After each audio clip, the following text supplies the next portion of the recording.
딥시크 우려가 굉장히 컸는데 그래도 엔비디아를 보면 걱정 안 해도 되는 건가 싶기도 해요. 위원님 전반적으로 어떻게 보셨을까요? 네, 일단 뭐 우리 증시가 이제 전체적으로 좀 잘 올라와 줬다라고 좀 볼 수가 있어요. 물론 오늘 조금 이제 조정이 좀 나오기는 했는데 일단은 그래도 상당히 좀 선방했다라고 좀 볼 수가 있겠습니다. 그래서 트럼프의 관세 정책에 따라서 좀 이 한 차례 좀 크게 움직이는 흐름이 좀 나왔고, 근데 이 부분은 이제 트럼프 1기 때도 이미 진행이 됐었던 부분이고 지금 현재 트럼프 2기에도 충분히 예고가 되고 있는 그런 상황이에요. 그래서 추후에도 이런 상황은 나올 수는 있지만 여기에 크게 우리가 의식하지 않아도 좀 될 걸로 좀 보고 있습니다. 그래서 1월달 서비스 지수가 이제 예상보다 좀 낮게 나오고 미국 재무부에서 이제 금리 관련 내용이 나오다 보니까 이제 조금 긍정적이었던 게 뭐냐면 미국의 이제 국채 금리가 좀 내려가는 흐름이 나오고 거기에 따라서 이제 빅테크들의 매수세들이 계속해서 좀 나왔다, 이렇게 좀 볼 수가 있어요. 그래서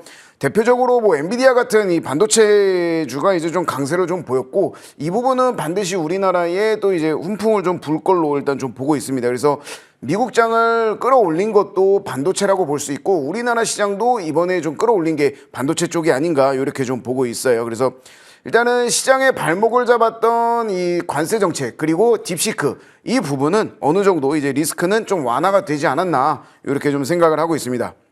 일단 국내 시장에서 제일 중요했던 부분은 삼성전자가 유리기판 시장에 본격적으로 좀 진출한다, 이런 내용이죠. 그래서 이제 삼성전자에 대한 이 외국인들의 매수세가 좀 계속해서 좀 들어왔었던 부분인데 지금 단기적으로 보더라도 충분히 더 외국인들의 매수세는 더 들어올 수 있다, 이렇게 좀 말씀을 드리고, 앞전에 이제 제가 말씀드렸던 유리기판 관련된 부분들, 이제 뭐 캠트로닉스라든지 뭐 필옵틱스 이런 종목들을 보면은 사실 뭐 캠트로닉스는 오늘 조금 차익 실현 매물이 좀 나오기는 했지만 지금 필옵틱스 같은 경우에는 계속해서 불기둥을 좀 만들어가고 있는 그런 상황이죠.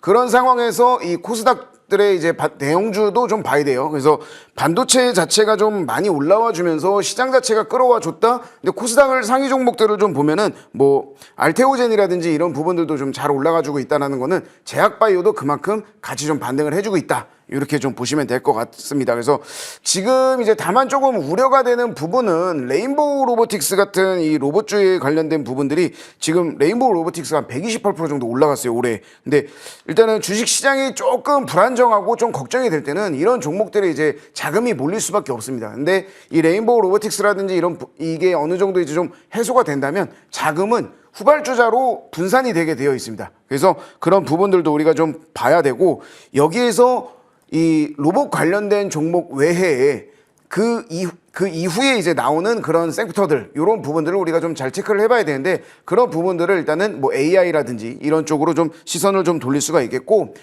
전반적으로 우리 증시가 이제 글로벌 증시에서 뭐 중국이라든지 뭐 이런 중국을 제외하고 나머지 전체적인 전 세계 증시에서 같이 지금 올라가고 있는 그런 우상향을 그리고 있는 상황이에요. 그렇기 때문에 지금 시장도 굉장히 잘 올라와 줬다라고 판단을 하고 있고 2월 달에도 지금 충분히 더 올라갈 수 있는 그런 시장이 좀 뒷받침되고 있다, 이렇게 말씀을 좀 드리도록 하겠습니다.